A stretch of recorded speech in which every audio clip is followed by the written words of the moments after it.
les marchés financiers avec IG Markets, CFD Trading. Bonjour, c'est Gilles du site boursicoté.com. Voici l'analyse technique des principales paires de devises du marché Forex, ainsi que l'analyse technique de l'or et du pétrole pour les matières premières.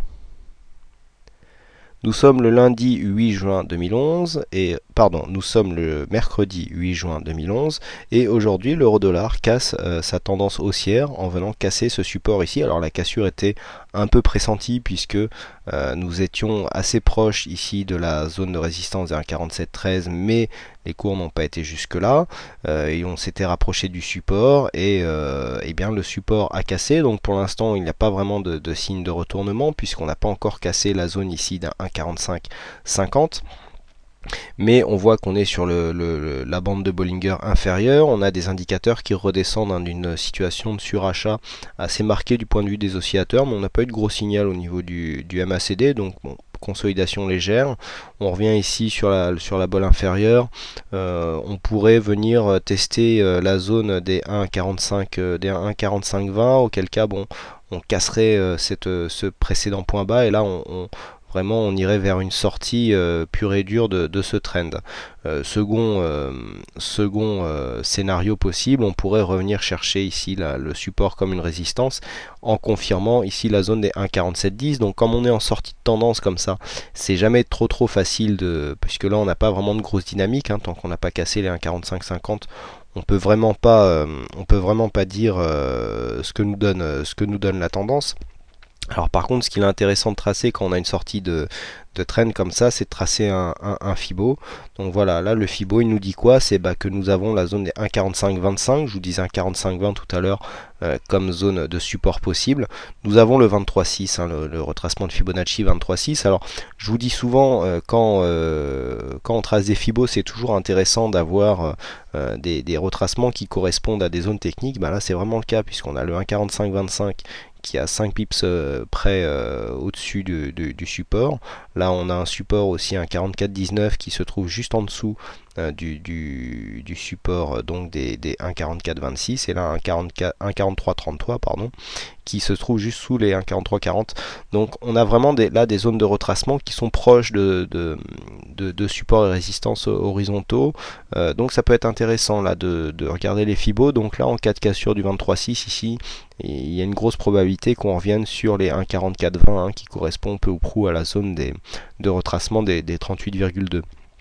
C'est assez intéressant sur ce genre de configuration, mais vous voyez que cela veut dire aussi qu'on n'a pas de consolidation tant qu'on ne vient pas casser ici la zone des 1,4520. Donc là voilà, tout concorde à peu près.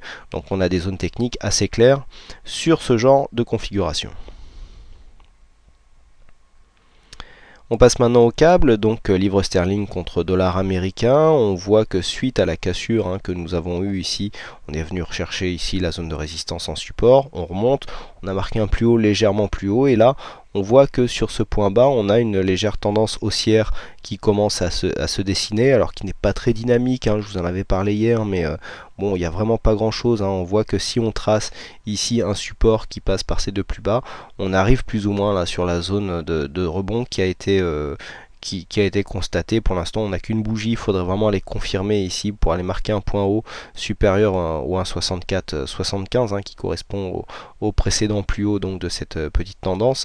Mais là on ne repart pas vraiment en dynamique. On a une zone qui reprend. Là on a l'air de revenir dans une zone technique assez molle, puisqu'on voit qu'on n'a pas vraiment, on a les indicateurs, vous voyez, qui n'ont pas d'amplitude. Là on commence à osciller dans la zone neutre au niveau du RSI, puis au niveau du stochastique on a encore une bonne dynamique, mais bon, on voit que les retournements ont tendance à commencer à se faire au milieu de la zone là.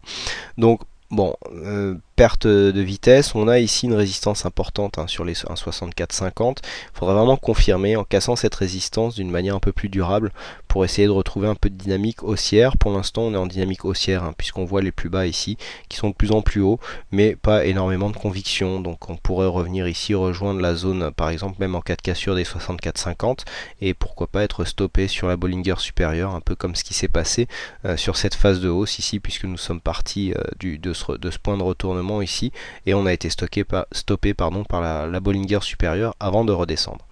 Donc voilà, hein, au niveau du câble, pour l'instant, pas grand chose de trop exploitable. On peut jouer ce petit rebond ici, mais il n'y a pas trop de signaux, hein, donc par manque de dynamique comme ça, faut éviter. On voit par contre qu'on retrouve la dynamique haussière sur le RSI et sur le stochastique, hein, donc ça par contre, ça peut être intéressant, mais vraiment peu de dynamique sur le câble.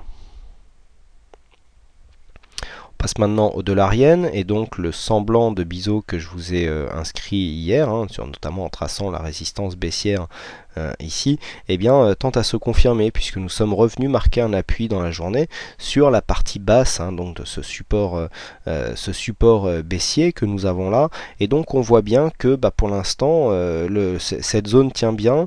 Donc on a une zone de support. Alors la zone de support baissière dans une tendance baissière, elle est en général moins importante que la zone de résistance, hein, pardon.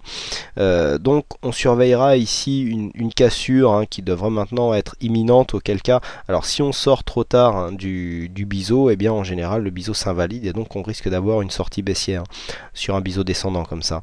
Alors je vous avais dit que le biseau n'était pas parfait, il manque un test du point bas sur cette zone là. À peu près on voit que les tests hauts sont assez réguliers, mais on manque un peu de tests bas. Bon, toujours est-il que la figure est dessinée, on voit que le support baissier ici est significatif, donc maintenant on attend une cassure haussière. Si on tergiverse et qu'on continue à descendre comme ça le long de ce support, on pourra avoir une accélération à la baisse, hein. On voit que les indicateurs, même s'ils sont bas, pourrait nous donner eh bien une accélération, hein. On pourrait très bien avoir une petite remontée et puis une chute qui amplifierait le mouvement baissier. Mais bon, la probabilité, je le répète, reste une cassure par le haut de cette résistance baissière, mais pour l'instant qui n'arrive pas. On voit encore un très peu de dynamique sur le dollar yen. On n'a pas de gros mouvements, on a des petites bougies à part celles que nous avons eues dans la nuit là. Voilà, on commence à perdre un petit peu en volatilité donc sur le dollar yen. On passe aux matières premières maintenant, on arrive à l'or. L'or donc qui, je vous le disais hier, repasse dans la partie basse, donc dans le canal bas de son trend haussier. On est venu marquer un rebond ici, alors on a dépassé légèrement, mais bon, vu la durée de ce trend, on considérera ici que la zone de rebond a été respectée. Donc on remonte légèrement là sur la bougie actuelle. On est en train de créer un petit signal de retournement, on voit bien petit, hein, puisqu'au niveau du MACD on n'a que très peu d'amplitude. Alors là on voit bien, hein, on a une figure, on a marqué un plus haut, un point bas. Bon, on remonte légèrement, les indicateurs plaident plutôt en faveur d'un rebond. On voit une légère survente comme ça sur le stochastique. Par contre on est encore un peu au milieu sur le RSI. Mais on pourrait très bien aller rejoindre le haut du trend sur 2-3 bougies et puis rejoindre la zone des 1550 dollars l'once, hein. Là a priori la zone de résistance sur 1538 s'affranchit maintenant assez facilement. On a eu 2-3 tests là ici en fin de soirée hier, mais ça s'est percé assez facilement. Donc là on privilégiera pour ceux qui veulent jouer un peu la hausse de l'or la zone des 1550 points si ce rebond se confirme.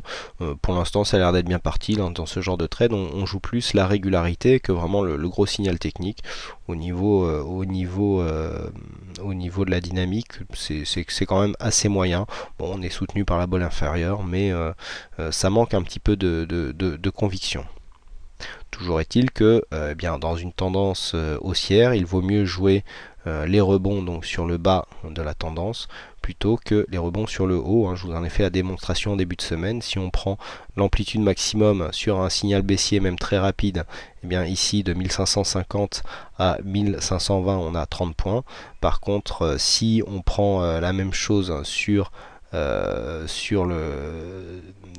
sens de la tendance, là déjà on n'a même pas été jusqu'en haut donc 1520, et là on est venu jusqu'à 1555, donc on a 35 points alors qu'on n'a même pas été validé ici la zone haute du trend. Donc on voit bien, hein, qu'on a plus de potentiel, hein, c'est tout simplement ça, hein. Pas forcément plus de probabilité, mais plus de potentiel dans le sens de la tendance que dans le sens de la consolidation. On termine par le pétrole qui nous fait une petite cassure haussière, hein, puisqu'on avait ici une zone de, bon c'était pas un biseau, c'était une zone c'était presque un trend de baissier, hein, zone de réintégration de range. Alors là on casse assez fort, hein, puisque dans la nuit on est venu faire une petite cassure haussière, hein, donc là on est venu rechercher la zone ici comme une zone de support, et puis on confirme avec ces deux grandes bougies là qui s'écartent. Alors là le mouvement est techniquement est assez intéressant. On voit bien ici la zone de résistance, on voit bien ici là les cassures qui s'accélèrent, hein, là une belle voilà, là on a bien confirmé la résistance, là on a du mal à casser, hop cette bougie assez puissante ici sur une belle dynamique haussière, on voit bien au niveau des indicateurs, casse ici la résistance, on revient chercher le support, et là on s'écarte violemment, donc là il y a une chance de repartir en dynamique haussière, hein. D'ailleurs ça fait une ligne et deux, on a cassé ici l'ancien haut de range, alors il y avait eu plusieurs attaques, donc là on est sur une résistance intermédiaire ici sur les 101,90, hein, 101,90$ le baril, mais sur ce genre de mouvement, il y a des chances que là le mouvement aille plus haut, donc on a résistance à 101,90. Si on casse, eh bien on s'attaquera à une deuxième résistance mineure ici à 103,40, hein, qui correspond donc à 103,40 le baril. Et puis si ces zones, cassent, eh bien on a un objectif là à 105,30, hein, sur le WTI. Donc là on voit que on sent, hein, qu'on a une grosse dynamique, on n'a pas on n'a pas les volumes sur ce graphe, mais là on sent que hop, les bougies là tout de suite sont plus volatiles, et on sent qu'on a une dynamique qui est en train d'arriver suite à cette cassure donc de résistance baissière. Donc là le signal est jouable, on peut jouer la cassure ici de ces deux petites zones techniques que je viens de vous indiquer, ou alors attendre un retour là sur cette zone, à savoir les 101,20$, attendre un retour sur les 101,20$ pour confirmer la cassure et donc repartir vers les 105,30. Voilà ce que l'on peut dire donc sur les analyses techniques. Donc hier nous étions sur un signal au niveau de l'euro-dollar, un signal haussier de cassure suite à la cassure ici des 1,4660. Alors nous avions financé le stop, hein, à quelques points près. Je vous avais dit qu'on pouvait le remonter légèrement pour éviter de venir casser, je vous avais donné un 46,50 de mémoire. Bon là on a cassé, donc on a été stoppé. Donc si vous avez remonté à un 46,50 comme j'avais préconisé, on sort avec une petite plus-value de ce trade. Ceux qui ont laissé le stop sur la valeur initiale sortent sur un trade neutre.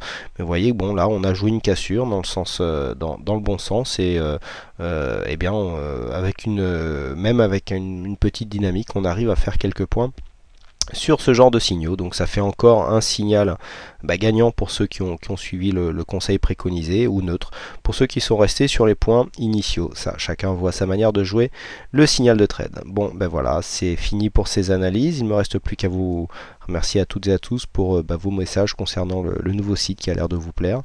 Il ne me reste plus qu'à vous souhaiter donc bonne chance dans vos trades, bonne soirée, et je vous donne rendez-vous. Les marchés financiers avec IG Markets, CFD Trading.